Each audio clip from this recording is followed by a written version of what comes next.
Hi, so I'm doing another part of my B-Test training series, clinical B-Test that is.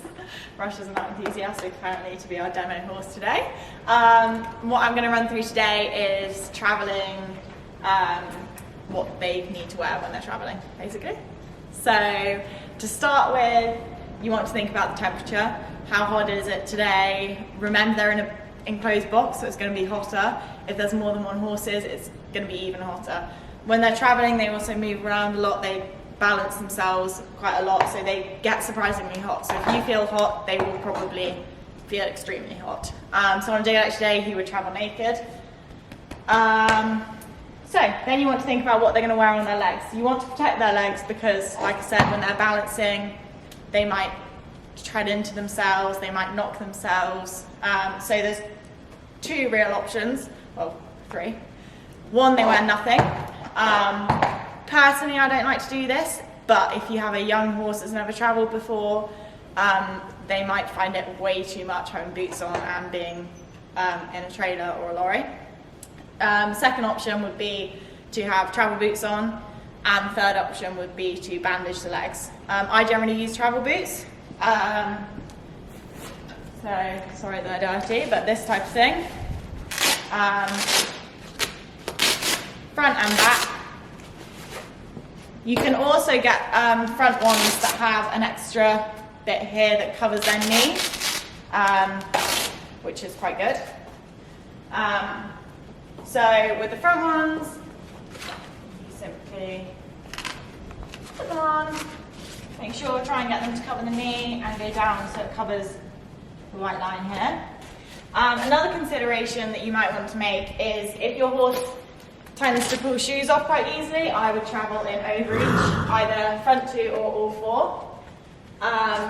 With the hind bandages, again, the most important thing is the hop being covered and protecting the fetlock, like that. So I do that on all 4 feet, all round, and then he is ready to travel. You want these to be as well-fitting as possible. Obviously, if they slide during the journey, that's not going to be great. Might scare the horse, freak them out, put them in more danger. The other option, like I said, is to bandage. So if you were going to bandage your horse for travelling, I would use a stable bandage. It's just bandage and a bit of Gamgee, or this is a Premier Equine bit of equipment for under stable bandages. And I would do this on all 4 feet, and again making sure the Gamgee covers the knee and the fetlock.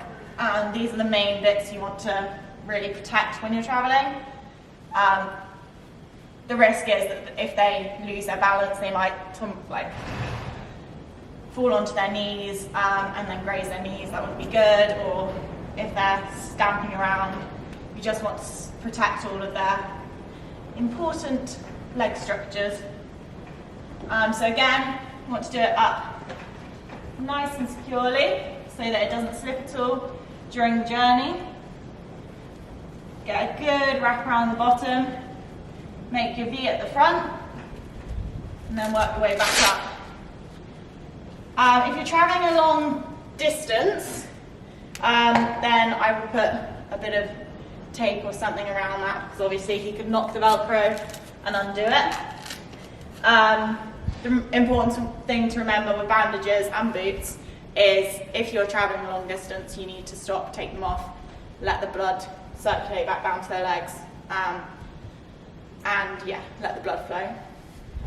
So maximum you would want those boots on, those bandages on even, would be 6 to 8 hours. For the horse's comfort, they could go longer, but I would not choose to. With a tail bandage, however, you would not want to leave it more than 3 hours. So that's the next thing that I would think about, is protection of their tail. So when they're travelling, they're likely to rub against whatever's behind them. So either a tail bandage or a tail guard, or both. I like to use both.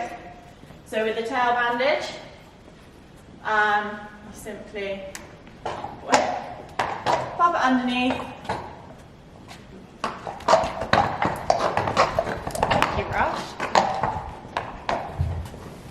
Pop it underneath, make your V, and then start going round. Fold the V down.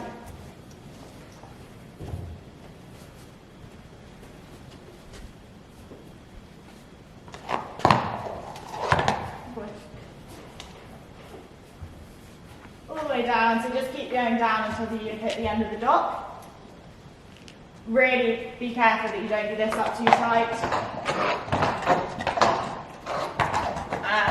Obviously there's a high chance you could reduce blood circulation to their tail, which would be very uncomfortable. And the most important thing when you're travelling, once you've done the tail bandage up properly, put a bend in the tail so it's comfortable. With a tail guard, it's the same type of thing, but it goes up a bit higher. If your horse is bad with tail bandages, I would probably use this. They are a bit easier, they're a bit quicker. They don't make the tail look as neat. So same type of thing, you just lay it nice and high, take the Velcro around, put it up. Who is it? Who's following you with that?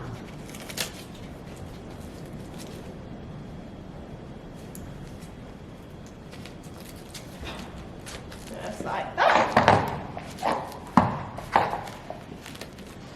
And that is how I would get their tails ready to travel. And there are other considerations you can think about. So if your horse is naughty in the lorry or trailer, you might want a pole guard. So that's just a bit of fabric or material that goes on top of their head collar, so that if they rear up or throw their head up in the air, their poll is protected and they're not going to whack their head. But other than that, those are the main important things you need to think about for safety. If you want to see a more detailed description on how to do a stable bandage or a tail bandage, there are videos on my YouTube, so have a look there. And yeah, main thing with this, for the B test, you'll probably be asked to do a stable bandage or a tail bandage, or explain how you're going to get the horse ready for travelling. So it's another one where you just got to practice, like practice on your own horse, practice all the different types, practice with different materials, because obviously when you get to a B test, it's not going to be your tail bandage and your stable bandage, so use different ones. Practice on the hind legs as well as the front legs. Make sure you know the pros, the cons of each different option, why you need to wear them, how long the horse can have them on for. And I would also say have an opinion of what you do with your horse and have reasons. And that can be you can plan that already. You can say, okay, with my horse, I travel him in this because he's a good traveller, or he's a bad traveller, or he tends to pull his shoes off, or something like that.